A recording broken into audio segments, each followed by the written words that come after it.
First কোয়াড্রেন্টে 6টা অনুপাতের সবগুলোই পজিটিভ। সেকেন্ড কোয়াড্রেন্টে সাইন থিটা এবং কোসেক থিটা পজিটিভ। সাইন থিটার কোফাংশন হচ্ছে কিন্তু কোসেক থিটা। তুমি এখানে আছে কি আমাদের ওয়াই এক্সিস আর এদিকে আছে আমাদের এক্স এক্সিস।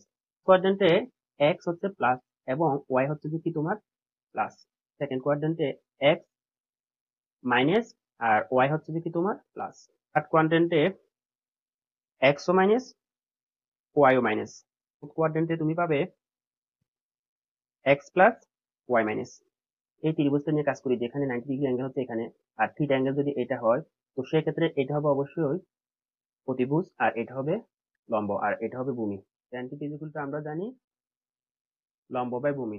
এই ট্রায়াঙ্গেলের জন্য এখানে পারপেন্ডিকুলার কোনটা? থিটার অপোজিট। তো থিটার অপোজিট কি আছে? এটা। তো এই লাইনটা আবার ওয়াই এক্সিস বরাবর আছে, রাইট? তো ওয়াই এক্সিস বরাবর যদি এই পারপেন্ডিকুলারটা হয়, তাহলে এই ওয়াই এর ভ্যালুটা এখানে কি? ওয়াই এর ভ্যালুটা এখানে হচ্ছে কি পজিটিভ। তাহলে আমরা উপরে পাবো পজিটিভ, পারপেন্ডিকুলার পজিটিভ। বাট আমি যদি বেসের দিকে তাকাই, তাহলে বেস হচ্ছে কোথায়? বেস হচ্ছে এটা।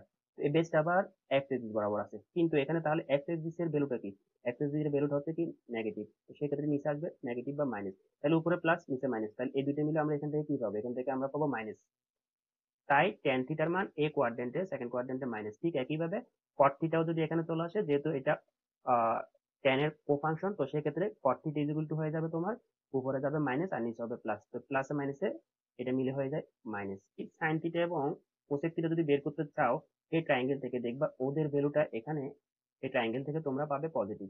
তো ঠিক একইভাবে যদি তোমরা ট্যান এবং কটের জন্য এই ট্রায়াঙ্গেলটা চিন্তা করো, তাহলে তোমরা এখানে ট্যান এবং কটের জন্য পজিটিভ পাবে, কিন্তু অন্য 4টা উপাদান যেগুলো আছে ওগুলোর জন্য এখানে ওরা মাইনাস হবে। ফর এক্সাম্পল আমি এখানে থার্ড কোয়াড্রেন্টে কস থিটাটা বের করবো, তো আমি লিখলাম cos theta is equal to, দেখো আমি যদি এটা যদি থিটা হয়, তাহলে থিটার অপোজিট এটা হচ্ছে পারপেন্ডিকুলার আর এটা হচ্ছে কি হাইপোটেনিউয়াস আর এটা হবে বেস। তো সেক্ষেত্রে আমরা জানি cos theta is equal to কি? ভূমি বাই অতিভুজ। তো ভূমি হচ্ছে কি বেস, তাহলে উপরে হবে বেস আর নিচে হবে কি অতিভুজ বা হাইপোটেনিউয়াস। তো এখন দেখো এখানে ভূমি এক্স এক্সিস বরাবর আছে, রাইট? তাহলে ভূমি যদি এক্স এক্সিস বরাবর হয়, এই কোয়াড্রেন্টে এক্স এর মান কত? এক্স এর মান হচ্ছে কি মাইনাস। আবার হাইপোটেনাস হচ্ছে এটা, এটার মান কত? এটার মান হচ্ছে প্লাস।